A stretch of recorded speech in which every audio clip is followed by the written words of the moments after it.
La parole est au maire de Paris-Centre, Ariel Veil.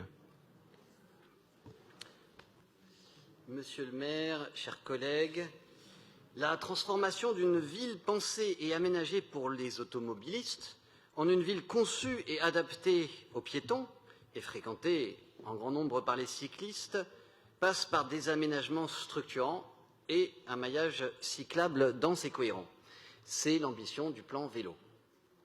À l'échelle du centre de Paris, nous travaillons étroitement avec les associations de cyclistes dans le cadre du comité des mobilités actives, une instance de démocratie participative qui permet d'éclairer la mise en œuvre des projets d'aménagement en faveur du vélo que nous avons mis en place il y a tout juste un an.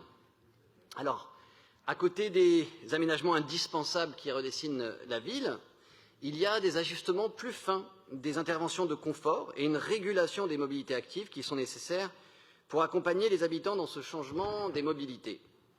C'est tout le sens de la politique locale que nous menons, en lien avec le tissu associatif, au travers notamment de la matérialisation des contresens cyclables protégés au besoin dans les axes secondaires. Et je le dis ici, cher David, je souhaite que le plan vélo prévoie une ligne budgétaire pour ces aménagements qui sont cruciaux pour la navigabilité cyclable.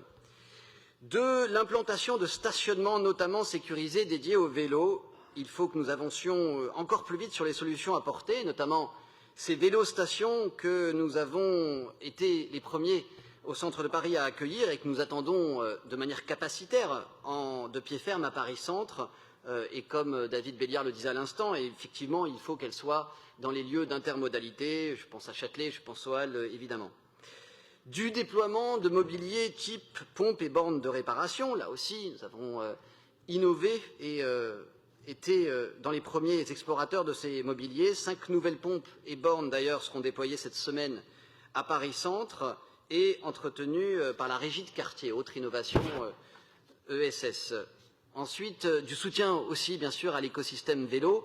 Et nous venons d'inaugurer, justement, avec la Régie de quartier, et avec Florentin Letissier, nous venons d'inaugurer la boutique de réparation vélo de la Régie de quartier, avec dans un local du GIE Paris Commerce, de la RIVP d'ailleurs plus précisément, ce qui au passage est l'un des autres avantages de notre politique d'achat ou de préemption d'immeubles, c'est que ça nous permet d'avoir des commerces ou des associations ou des activités désirables en pied d'immeuble. Enfin, de la régulation des mobilités actives, l'essor de ces mobilités actives nécessite régulation et contrôle pour que les piétons, et notamment les seniors et les personnes en situation de handicap dont nous avons parlé toute la journée, pour qu'ils ne soient pas les perdants de cette révolution des mobilités. À Paris-Centre, nous avons mis en œuvre avant l'été la première opération de régulation des vitesses des trottinettes en free floating, dite en free floating à Paris, qui vient d'ailleurs de valoir à Paris une récompense et sur laquelle notre secteur a été pionnier.